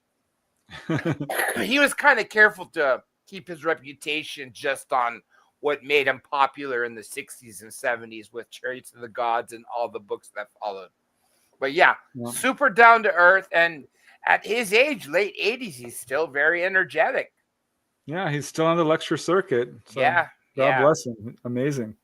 Did you ever get to talk to Jacques Vallée? I would love to talk to him. No, he's, like I said, him, Bob Lazar. There's just a couple people I have not spoken to. I haven't spoken to David Fravor yet. Ryan Graves. I'm Alex Diedrich. Those are the three pilots that chased those craft, the Gimbal, Tic Tac, and the Go Fast. I spoke to Lou Elizondo. Oh, you did? Wow. What did you think of him? Yeah. I hate how some people like Greer call him a disinformation agent. I think he's telling the truth. And did you have a chance to read this book? Imminent? I had read part of it. No, not all of it. It's really, really good. And I think that guy is definitely telling the truth. I don't think he's lying. I don't think he's telling all the truth, though. You're absolutely right. You're absolutely right. In my interview that I did with him, it was not long because it was a last minute. He could only devote, 30, 40 minutes. It wasn't the questions the answers that he said so much. It was what he didn't say. And that's where you get more of the information. So he's still under the NDA, and his book, Imminent, before it was published, for a year, it had to go through the UAP task force to be redacted. But you're right. I don't think until he's ever released from the NDA, and I don't think anyone's ever going to be released from them. That's why we're never going to get the real answers we need. One thing he said, though, was mind-blowing. He saw a video of a craft underwater, and it passed by an oil derrick. We're talking like a large oil platform. This was bigger than that, and it was going like 550 knots. Nothing can do that we know of, or, that we have terrestrial technology without, using something that is off-world technology. Yeah, well, they're not. They have the ability to become not in the same dimension with us at the same time. In other words, they amp up into the fourth dimension. And when you go through water, they're just slicing through dimensional space, not the water. That's why they don't hurt anything as they slide through it at that, speed. Because people have asked me, what about dolphins? What about the fish? They're killing everything. No. They're going right through it. It doesn't matter. They're not affecting anything. It's very interesting you said that, Dolly. One thing I've heard from multiple people is that Jim Sparks was probably the first one who told me about this, and then of course you spoke with Jim Sparks. Yeah. Wow. And you know what? He's kind of disappeared for the last almost decade. He's 20 years. I don't know where he is. Yeah, but what he told me is they have the ability to be in two dimensions at once. So you could literally be looking at it and it looks see-through, because maybe it's like 50, 40% in this dimension and 50, 60% in the other dimension. Yeah. They could literally be simultaneously in two places. Exactly. And I thought that was really interesting. Yeah. Well, it's because all the dimensions are together. Like where you're at right now, you have 12 dimensions on you. Okay. You're in the third dimension, and everything above you dimensionally is still in the same space with you. Okay. So if I was to be in where you're at right now, and I I step up into the fourth dimension, you would still be able to see me as I went up. If I was totally in the fourth dimension, you'd lose sight of me. But if I was somewhere in between, you'd still see me. And that's their technology. They can do that. And it just depends. It's wherever they're at. Like if they're above Cincinnati in the between third and fourth dimension, everybody in Cincinnati is only seeing them in that spot, not anywhere else, just there. Unless they're going to go interdimensional completely to go somewhere else in the universe. And Can you explain to us the fourth dimension? Sure. The fourth dimension, okay, mathematically, you can look at it like this. You can draw it out, okay? There are people who have mapped it out mathematically and then put it in a computer and they brought it out. And it's like you see more of what's really there. In other words, all the corners and the way the light bends, you can see extra dimensionally outside of where the light's bending across your physical eye. You can see that there's another dimension and it expands out, and you can see all the light in it with you. In other words, and you can see whatever's sitting in that dimension with you. It is an expansion of light in that your eye would not perceive otherwise if you were able to see it. Okay, all dimensions are light. Everything is light. You're light. Every proton in your body is pure light. Because you're in the third dimension, we're gravity heavy. So less gravity dimensionally happens. You go up in the fourth dimension, there's less gravity there than there is here. And you see more of the light. The optics in your eyes are very specific to the third dimension. As a matter of fact, you have lenses in your eyes that stop you from seeing ultraviolet light. Yeah, we only see a fraction of That's light. right. Dimensionally speaking, if you were to transfer into the fourth dimension, you would see all the light that you're not seeing now, and it would expand out. The spaces would be bigger. You would see more corners, more dimensional. Well, here's one way I think you're looking at it. The first dimension might be considered a dot, second a line, the third, like a cube. Yeah. But the fourth is you can move inward and outward. Right. You see all light. Like a three-dimensional cube. So like a macro universe. Almost fifth dimensional in light. Yeah, it's crazy. The first dimension is nothing but a flat plane. Okay, there's nothing to it. All right, nothing. We have the ability to go there, but we would only be, your perspective would be so limited. The light that you perceive would be so limited. You would only see what's next to you in any direction. Okay. Above and below you would be almost impossible to discern. It would be right, left, front, front, back, side to side. That's all you would see. In the second dimension, you have height. Okay. And we're going to get into this in the sequel to symmetry. Yeah. Your view expands, and now you're able to see not only what's in right next to you, but now you can see further up, higher and lower, below and above. Okay. We're in the third dimension. So we have a bird's eye view here. Okay, of everything around us. And we have senses because we have bodies that detect all this stuff. So we can not only feel it, you have your 5 physical senses, and then you have your psychic senses. Okay. If you were fully using your psychic sense, you would see exactly what's in the third dimension with you, all of it. You would see all the light here, but you don't. That's one of the things that ET wants people to wake up to. Your consciousness is capable of seeing everything. You have to allow it to happen. So would you say source is in the 10th dimension? That's what Jose Sanchez is saying. Source is at the center of our universe. Jose, he is the greatest artist. Did you get his emails? I put you in touch. Make sure he is such an amazing artist. A lot of my thumbnails are from him. I've seen a lot of your work. Source is, if you're going to talk about the 10th dimension, source would be consider our entire universe with all 12 dimensions in it. Okay. And source would be solidly in the center of it. Okay. And it is pure light. The reason that we can't telescope it or look at it is because light bends. Our optics will see everything in a circle around it. You can only go in a circle or above in a circle this way. You can't get you can't work your way to the middle. It's like a black hole. You can't see what's in the middle of that black hole because it's so gravity heavy. Okay. You're still being influenced by gravity here. So the light's going to bend. You'll never see what's in source. It's right there. This is what's amazing about ET Tech is that they can, have understanding of this. And I did interview this guy in upstate New York who was taken on board, but the craft came into his house. Mm-hmm.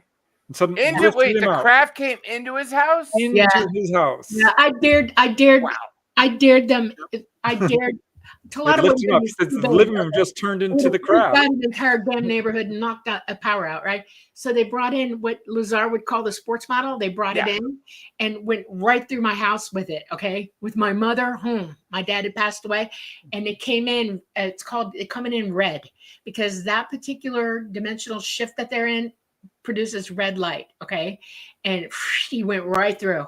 Just this. I remember a case in UFOs over California that you wrote, Preston, and it was a mother that had been an abductee, and she remembered the night before that her 7-year-old son, or maybe 6, was also abducted, and they were having breakfast. He was eating cereal, and she didn't know what to say, so she just said, "Did you sleep well, honey?" And he goes, "Yeah, I keep eating his cereal." And he goes, "But my alien friends came to visit me last night." She's like, "Oh my God, he remembers." And she goes, "But they get mad at me." And she's like, "Why?" He goes, "Because when they take me through the walls, I stop to look at all the balls, the colored balls, which I'm assuming he's seen the molecules and atoms.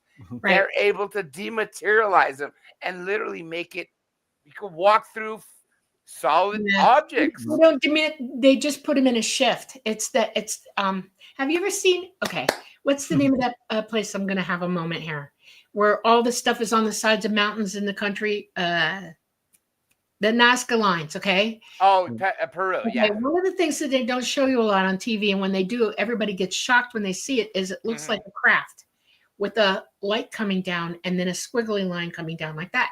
And I've always told Preston that's exactly what it is. It's an energy ribbon. That ribbon, the energy in that ribbon takes you out of the 3rd dimension and it throws you into the 4th dimension. And it can lift you up. It can pull you through walls. It can do everything. And I call it the shift. Everything becomes opaque to you when you're in it. Okay. And so you can go through walls when you're in that energy ribbon. And one of the first things that happened to me, the first time I saw it, I freaked out. I was like trying to backtrack. Why am I going through the wall? I'm going through the ceiling. Oh my God. And it felt funny. And I didn't realize it then. It took me a few years to like put 2 and 2 together on my consciousness or my experience. I'll use experience better. Is that I felt it. I could feel going through the wall. I could smell going through the wall. I could see going through the wall. I could hear going through the wall. I could taste going through the wall. And different walls taste different to me. Different trees taste different. They feel different to me. It's like you're being pulled physically through a dimensional shift through objects that you're in here with. And it freaked me out. It took me a while to like reconcile myself to that, but that's exactly what you're feeling.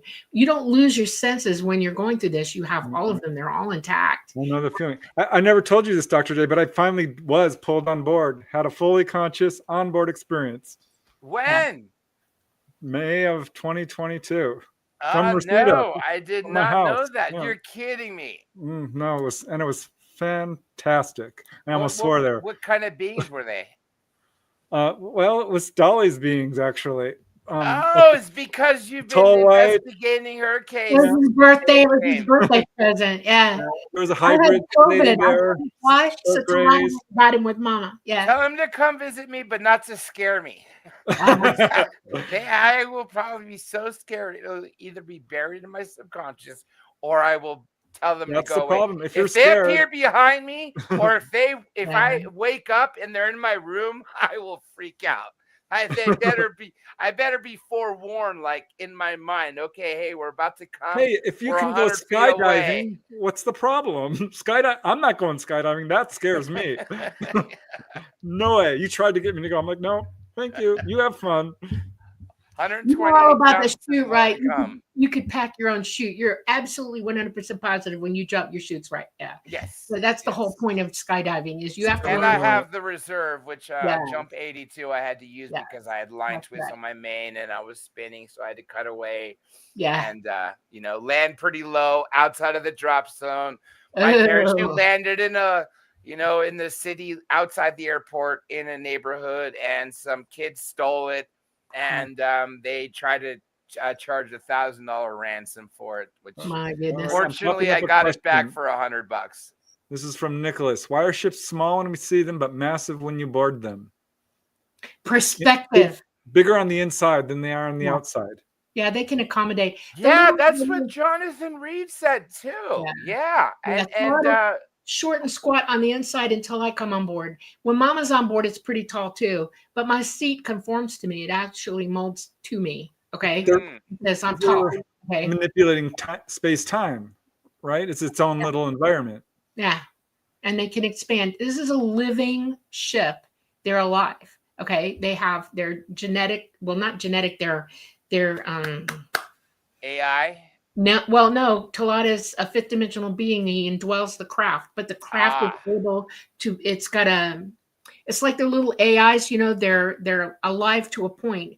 They don't have a heartbeat, but they're alive. They can photosynthesize. They can do all kinds of things, and it carries their intelligence with them so that they can do things for ET that ET won't do. One of the things that I want to bring up to you is that ET does not go anywhere they can't get into a magnetosphere. Okay, that's safe. Okay, they don't like traveling in regular space. It's dangerous because once we leave our magnetosphere, anything they do on the outside of that, they're going to get out quick, and they have to because that gamma radiation, that's even where the ISS is, all of it is dangerous to them. They're biological beings, most of them. Talat is not. He's a fifth dimensional being, but even his craft can take hits from gamma radiation. They get him the heck out of there. They go interdimensional right away. They're gone. Okay. And they move through space time to go wherever it is they're going. That's one of the reasons that nobody's going to be on Mars by ET. They do have a moon base. They only occupy it at certain times. And it's almost always never the actual ET beings themselves. It's their AI guys that are doing it because they can take the gamma. They cannot. You know what I'm saying? Yeah. So that's why the ones that do the traveling are usually like the printed or made for mission, right. Because the little guys that Whitley Strieber talks about. Yeah, these guys are not highly. How do I put this? They're not autonomous AI like we're trying to develop here. They are programmed AI to do what they do, and when they're done, they turn them off and they stack them up. Okay, and there are thousands, billions of them all over the universe. They do the job for everybody outside of normal, safe places for them to be. There are plenty of worlds in this universe that have functioning magnetospheres that they live in. They grow up. They have, it's not a problem. And they do come through space-time to get here. It's the only way they could travel here. And all the people before, that talked about, that have to have robots, that have to be self-replicating. Mm-hmm. Like that first book I bought before I found Preston's that really upset me. He was right. You can't travel through conventional space and get here. They go through space-time. They go extra dimensional and move around that way. So. Earlier, when you were talking about psychic, I had a story that Roger Lear told me before he passed away, which I thought is fantastic and, if true, could make sense. That we all had all the psychic abilities that we're supposed to have. We do. Yeah, absolutely. You still do. Everything, right? But for whatever reason, fluoride and stuff has shut us down. Well, the story of the Tower of Babel, apparently the only reason we were speaking in tongues is because at that point, somehow they shut off, our telepathy, and we had to vocalize things for the first time, and people couldn't communicate. That's what he said. And I thought that was a really interesting take because I never thought of that. Yeah. Well, I'll tell you a secret. Fear is the worst thing you can do to humanity. Okay. And there's been slavery all the way back. Okay. Oh yeah. People been killing each other, threatening each other, stabbing, killing, blah, blah, blah. Okay. That kind of fear messes with your abilities. Okay. If you're unafraid, you're not going to be messing with your pineal gland. Okay.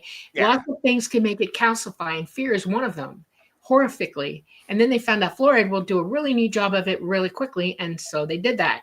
I find it interesting that a lot of Europeans won't use fluoride, and they'll tell you, well, it's because, it messes with your body and everything. It goes straight to your pineal gland and gums it up like you got a kidney stone in your head. Okay? Calcified. Yep. Yes, absolutely. And we just need to wake up to that fact. They've been poisoning this planet for a long time, trying to keep us from getting smarter than them. Because your consciousness is what's intelligent. Your physical mind can only learn what it's programmed with.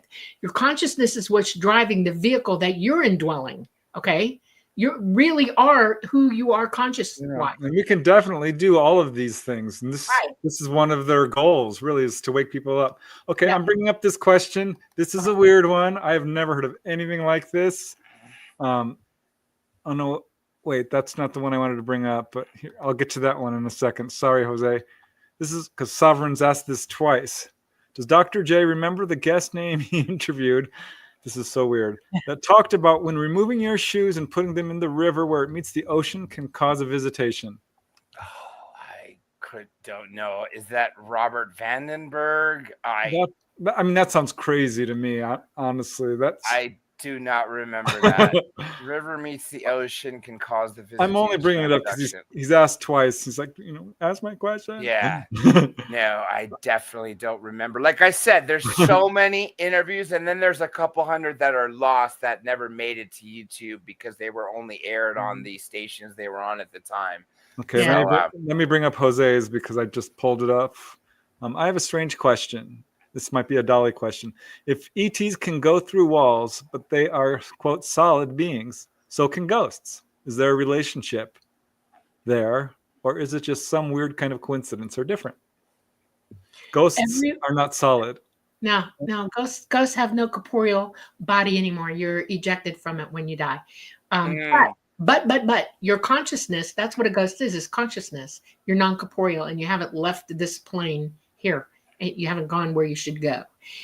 ETs know this. ETs are just like us. When they die, they go too.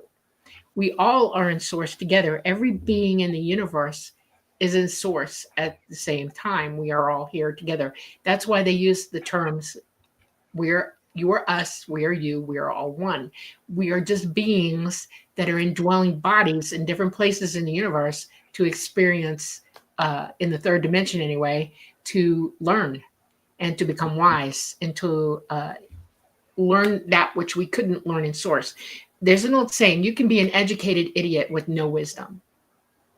I actually have a question now that you're taking questions in the chat to ask both of you. I did a video about this probably about 6 to 9 months ago, got very little views, unfortunately. Sure. Why do ETs lie? And let me tell you, you go back to, it could have been one of your books I read, Preston, where when there was the westward expansion, there was what someone thought was a train and a cowboy or something, or maybe someone in a wagon trail. And they asked what he thought was the conductor or the tracks, and the conductor, the alien, said something like, oh, this is a new type of advanced train with air brakes. That's the 1880s, 1890s, the airship mystery. Go forward, 40, 50 years, you have Adamski, you have all the people talking about the Space Brothers and Space Sisters from Moon, from Mars, from Venus, right? Then you get to Betty and Barney Hill, no, we're from Zeta Reticula. Then you get to Rendlesham. Oh, no, we're from the future. Now you get to I don't think they told Betty that they were from Zeta Reticula. They never actually. No, they did. They didn't say that. But remember, Marjorie Fish, took this. That was an assumption. Rendlesham has got a lot of stuff going on there. Yeah. ETs will sometimes be tight-lipped or a little misleading about where they come from. No, I'm going to answer it. You want to know the answer? When we talk, you're thinking at the same time you're hearing every word I say. And your brain is overriding me, I guarantee it. You will even disagree with me in your head as I speak. And trust me, I'm psychic. You've been doing it all night tonight, okay? Everybody does it. When you're trying to understand something, ET will not directly lie to you. They will let you think what you're thinking, because to overwrite you would cause unbelievable chaos in your brain to the point that you couldn't handle it. Okay. So a lot of people are not good witnesses. Okay. A good witness is somebody who will let go of everything they think and observe from a point of view that is outside of everything they know. They're only getting the facts. Trained observers know this. Just state the facts. What did you see? How did you see it? Was it hot, cold? All of the clues all together. Remember as much as you possibly can. That makes you a decent, clear witness. Human beings cannot observe reality from any point of view other than the one that they're thinking, because they're not wide open psychic and they can't accept that which their physical mind can only allow them to accept.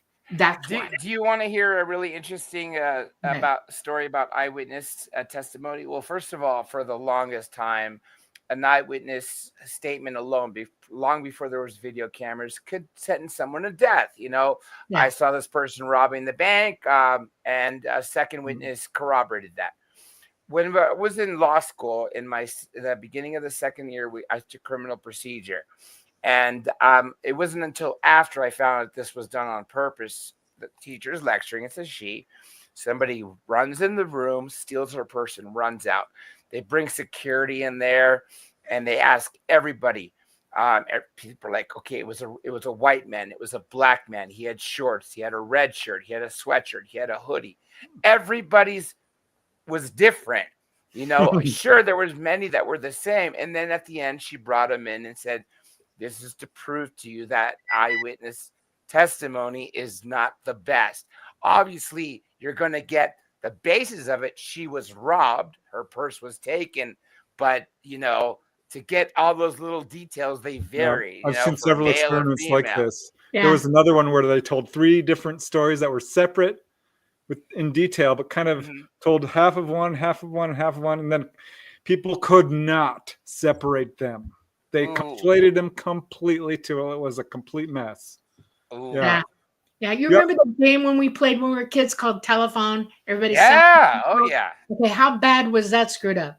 By the time it got to the last person, it was a completely different story. Yeah. Now the teacher was supposed to take you through how to become a good witness or to hear the truth. And when I say that word truth, reality is truth. Okay. And so we went further with that in our class, where each of us had to very hard hear exactly what was said, write it down first, and then tell the person what was said. Okay. And that taught you to attend what you heard. Okay. To be ready for it.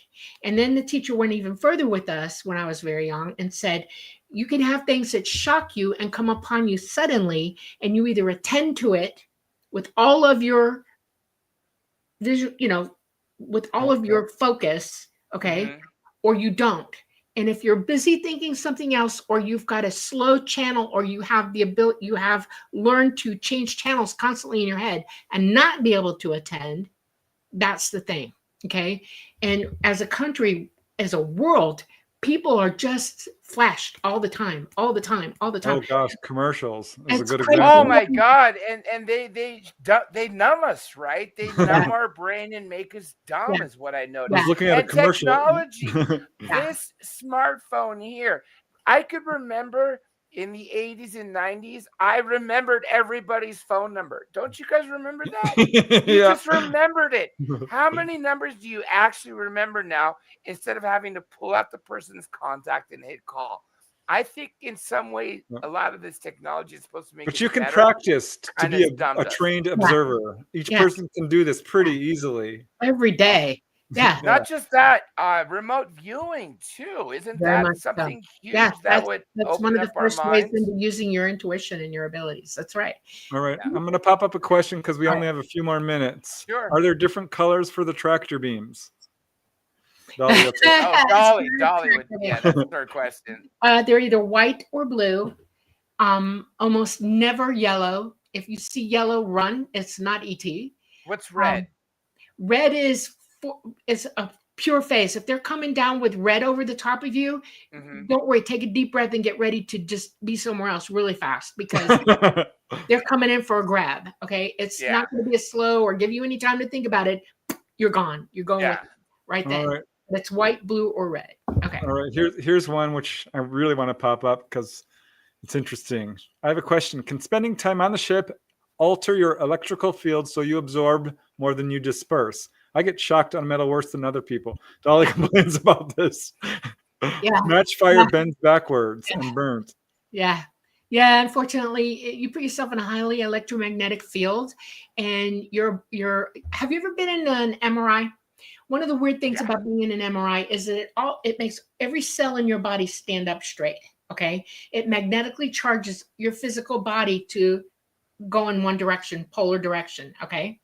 And then they start taking scans of what your body is now becoming a transmitter, and they have a receiver and they read the picture from you. Funny thing about intuition and psychic ability, you're doing that with your brain. Okay. And if you have a lot of time with them and you're in that environment, oh, yeah. And it will last a while. People will do amazing things for quite a small period, like a month, maybe even 2 months. And if you're having regular visitations with ET, it will go through your lifetime. I cannot wear watches. I don't hold my cell phone all the Most time. contactees can't. I arc electricity off of everything. I have almost no hair on my body. I have very little hair on my head. I mean, it's not So much. does battery dies quicker near you? Yes, I suck the life out of every battery I come in contact with. It's better for me not to touch it. And but I have learned to use my abilities to the point that I am generating my own field, and I need electricity for it, and I'll suck the life out of anything to help my field tighten. Okay, that's how This that is related to healing abilities, to levitation, Yeah. to a number of different psychic abilities. Yeah. All right, well, we're gonna have to wrap it up, guys. We got like pretty much 1 minute. We can go a few minutes over, but anything else you want to add, John? If you want me to tell you a quick story about my NDE, I can try to tell it as quick Oh, as I'd possible. love to hear about that. Yes. Yeah. Okay, so I had a surgery that went wrong, and I ended up aspirating, which means saliva went into my lungs. I was sleeping from the nausea or the anesthesia afterwards, and my brother, heard me have the death gurgle, called the paramedics, and I was woken up by them. I had an oxygen level of 32. I shouldn't have survived. Got to the hospital. They intubated me immediately and induced me into the coma. When I woke up from the coma, I said, I had the craziest dream. And they said, you couldn't have, And then I found out later I had, my heart had shut down for, I think, 13 minutes or something like that. And this was the craziest thing. I knew I was walking on PCH, and I would see, I felt, for some reason, I just felt like I was in San Pedro. On one side, you could see the apartments, and then you could also see them on the other side. But when I went back to look at the ocean side, the apartments were gone. It was just complete ocean. And this is the best part. The sand was just glowing with light, and the air had an element of light. And every time the wind blew, the light would get brighter. It was crazy. And then there was a docked boat, not even docked, like a beach boat. And it kind of reminded me, kind of like the end of Shawshank Redemption when he goes and meets with Morgan Freeman. Yeah, I know. And they're working on it was a bigger boat than that, but it was kind of like that. But it had like an indoor structure as well. And there was one person standing up and two people sitting down. I know of the two people sitting down. One was a lady. I don't know what the other was. It could have been two ladies, but they are not the ones that I was paying attention to. It was the one standing up. And for some reason, I just walked onto that boat and said to him, I recognized who he is. I said, didn't you die in 1988? And he smiled and said yes. As he smiled and said yes, the wind started blowing so hard. And all of a sudden, like, I just got blinded by the most beautiful golden light. And it felt amazing. I could feel love in the light. Right. Boom, I'm awake. And I didn't realize then, because it felt like 10 minutes, 44 days had passed. So that was my NDE. That's totally Amazing. cool. I like that. Wow. That is neato. Yeah. We got to talk more about that. You got to come on our show again. Absolutely. Okay. Because there's a lot more to talk about. Lots more. And 2 hours is never enough. 12 is never enough. Yeah. Yep. Thanks, John. That was amazing. Yeah. You bet. When we sign off, do not hang up. Stay on, because we're going to talk afterwards. Okay. Yeah. Okay. All right. Okay, wait. Let me just say a quick thank you to all you guys who helped out with our show, Namaste. We absolutely appreciate it. Raul, you guys, this helps us so much. Alexander, Amazing. I love Alexander G. He is so cool. He's my contact in Norway, and he's been one of my greatest supporters lately. Oh, Shout out to Alexander G. and the rock star and Nicholas Cashmore. Yes, Wow. yes. Yeah. Thank you You guys guys. are getting so many more super Wow. chats than I've ever gotten. I envy you. For There's that. my Christy, sister-in-law. Hi, Christy. I Yeah, got thanks, maybe guys. 10% All of of what you you for get. all of you for joining us. What a great fun show this has been. Absolutely. That's your I love- sister-in-law, right? That was Yes. your sister-in-law. Yeah. Yeah, I remember. Loves you. Christine, yeah. Yeah. Yes. Thank God you, wants Nicholas. Dr. J here. Yep. Yeah, We all he's do. the awesome. Hey, I hope your family is doing well, and little Claire is doing great. His daughter. Yes. Yeah. Okay, everyone, thank you for this beautiful Monday night. I'm glad that you all showed up. Please come back next Monday for our next guest. We are coming to you live from the beautiful city of New Orleans in Louisiana at the United Public Radio Network at 107.7 FM and the UFO Paranormal Radio Network at 105.3 FM. We're coming to you from Roku. We're coming to you from Facebook, from Rumble, and YouTube. Thank you to our sponsor, Carnation. Thank you for being with us through all of this. We love you. I want you all to go and have a very good week. Learn, have joy. We love you. Mwah. Namaste. Night, night, everybody. Bye, everyone. Love Great. you all.